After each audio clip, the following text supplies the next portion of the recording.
MP developers launching MP Petals on September 13, 14 and 15. Location Kundratur. Call 8524806806. Annapurna hotel உரிமையாளருக்கு ஏற்பட்ட தனி உரிமை மீறலுக்கு வருத்தம் தெரிவிப்பதாக அண்ணாமலை அறிவிப்பு. இந்த விவகாரத்தை உரிய மரியாதையுடன் முடித்து வைக்குமாறு அனைவரையும் கேட்டுக்கொள்வதாகவும் பதிவு. கோவை அன்னபூர்ணா ஸ்ரீனிவாசன் மாநில மற்றும் நாட்டின் பொருளாதார வளர்ச்சியில் குறிப்பிடத்தக்க பங்களிப்பை நல்குகிறார். கோவை அன்னபூர்ணா ஸ்ரீனிவாசனை தொடர்பு கொண்டு நடந்த சம்பவத்திற்கு வருத்தம் தெரிவித்ததாக அண்ணாமலை விளக்கம். ஜிஎஸ்டி வரியை எளிமைப்படுத்தி தருமாறு கேட்ட கோவை அன்னபூர்ணா ஹோட்டல் உரிமையாளர் அவமதிக்கப்பட்டதாக ராகுல் காந்தி கண்டனம். கோடீஸ்வரர்களுக்காக விதிகளை வளைக்க மோடி சிவப்பு கம்பளம் விரிப்பதாக ராகுல் விமர்சனம். ஆட்சியாளர்களை எதிர்த்து கேட்டால் அவமானங்கள் தான் பதிலாக கிடைக்கின்றன என ராகுல் குற்றச்சாட்டு. பண மதிப்பிழப்பினால் சிரமத்திற்கு ஆளான சிறு வர்த்தகர்கள் ஜிஎஸ்டி வரியினால் மேலும் அவதிப்படுவதாக கருத்து.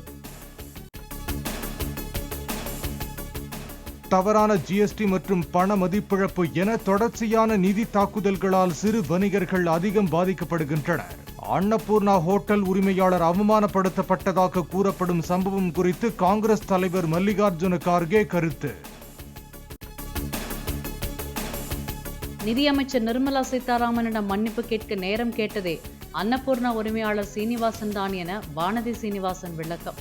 தர்ம சங்கடம் ஏற்படும்படி தாம் நடந்து கொண்டதாகவும் இரவு முழுவதும் தூக்கமில்லை என்றும் சீனிவாசன் தெரிவித்ததாக வானதி சீனிவாசன் பேட்டி.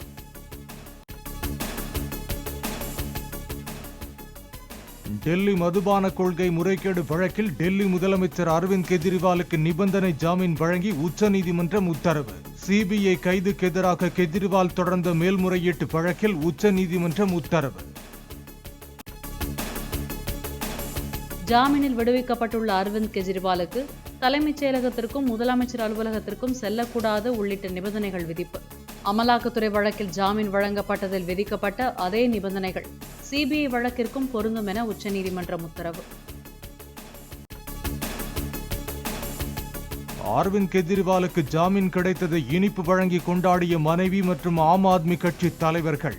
டெல்லி மதுபான கொள்கை முறைகேடு வழக்கில் அரவிந்த் கெஜ்ரிவாலுக்கு உச்சநீதிமன்றம் ஜாமீன் வழங்கியது.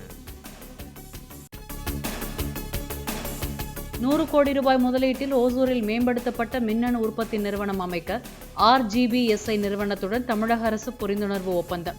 சிகாகோவில் முதலமைச்சர் மு.க.ஸ்டாலின் முன்னிலையில் ஒப்பந்தம் கையெழுத்தானது. முதலமைச்சர் மு.க.ஸ்டாலினின் அமெரிக்க பயணத்தின் போது 18 நிறுவனங்களுடன் புரிந்துணர்வு ஒப்பந்தம். சான் பிரான்சிஸ்கோ மற்றும் சிகாகோவில் 7616 கோடி ரூபாய் முதலீட்டிற்கான ஒப்பந்தங்கள் கையெழுத்து. தமிழ்நாட்டில் மீண்டும் கார் உற்பத்தியை தொடங்க தமிழக அரசிடம் அனுமதி கோரியுள்ளதாக போர்டு நிறுவனம் அறிவிப்பு. அமெரிக்காவில் போர்டு அதிகாரிகளை முதலமைச்சர் மு.க.ஸ்டாலின் சந்தித்து பேசி 2 நாட்கள் ஆன நிலையில் வெளியான அறிவிப்பு. அமெரிக்க பயணத்தை நிறைவு செய்த பின் சென்னை புறப்பட்டார் முதலமைச்சர் மு.க.ஸ்டாலின். சிகாகோ விமான நிலையத்தில் அமெரிக்க வாழ் தமிழர்கள் முதலமைச்சரை வழி அனுப்பி வைத்தனர். தமிழகத்தில் பெண்கள் சிறுமிகளுக்கு எதிரான பாலியல் வன்கொடுமைகளை திமுக அரசு கட்டுப்படுத்த தவறியதாக எடப்பாடி பழனிசாமி குற்றச்சாட்டு. செப்டம்பர் 24ஆம் தேதி சென்னையில் அதிமுக மகளிரணி சார்பில் கண்டன ஆர்ப்பாட்டம் நடைபெறும் என அறிவிப்பு.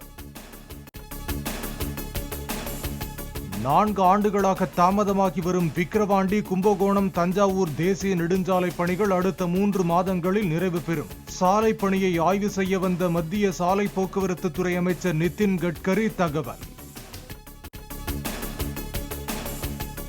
கோயம்புத்தூரில் அன்னபூர்ணா உரிமையாளர் மத்திய நிதியமைச்சர் நிர்மலா சீதாராமன் உடனான ஜிஎஸ்டி உரையாடல் பற்றிய விவகாரம் பற்றி கேள்வி. தான் பார்க்கவில்லை என அமைச்சர் உதயநிதி ஸ்டாலின் பதில்.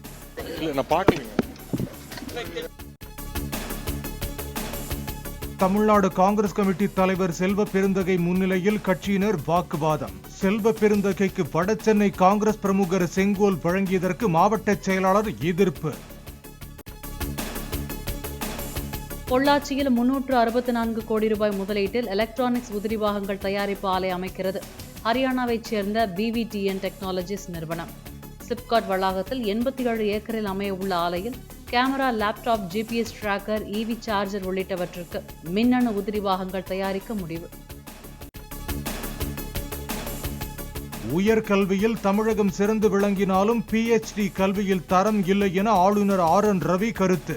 தமிழகத்தில் PhD-யின் தரத்தை மேம்படுத்த வேண்டியது அவசியம் என்று வலியுறுத்தல். தமிழகத்தில் நாளை சனிக்கிழமை அனைத்து பள்ளிகளுக்கும் விடுமுறை என பள்ளிக்கல்வித்துறை இயக்குநர் அறிவிப்பு.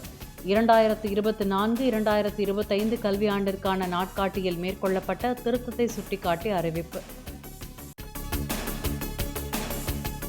மணலி துணை மின் நிலையத்துக்கு மின்னூட்டம் வழங்கும் அலமாதி துணை மின் நிலையத்தில் ஏற்பட்ட தீ விபத்து காரணமாகவே சென்னையில் நேற்று இரவு மின்தடை ஏற்பட்டதாக தமிழக அரசு விளக்கம். போர்க்கால அடிப்படையில் மின்வாரிய ஊழியர்கள் மின்பாதையை சரி செய்து சில மணி நேரங்களில் மின் விநியோகம் சீரடைந்ததாகவும் அறிவிப்பு. பொங்கல் பண்டிகைக்கு சொந்த ஊர் செல்வதற்காக இன்று காலை தொடங்கிய ரயில் முன்பதிவு தொடங்கிய சில நிமிடங்களில் தென் மாவட்டங்களுக்கு செல்லும் ரயில்களின் டிக்கெட்டுகள் விற்று தீர்ந்தன. 3 நாள் தொடர் விடுமுறை காரணமாக ஆம்னி பேருந்துகளில் கட்டணம் கடும் உயர்வு. குறைந்தபட்சம் 2000 ரூபாய் முதல் அதிகபட்சம் 4500 ரூபாய் வரை கட்டணம் நிர்ணயம். கிருஷ்ணகிரி அருகே நாகம்பட்டி மற்றும் விழுப்புரம் அருகே நங்கிலிகொண்டான் பகுதியில் புதியதாக சுங்கச்சாவடிகள் திறப்பு.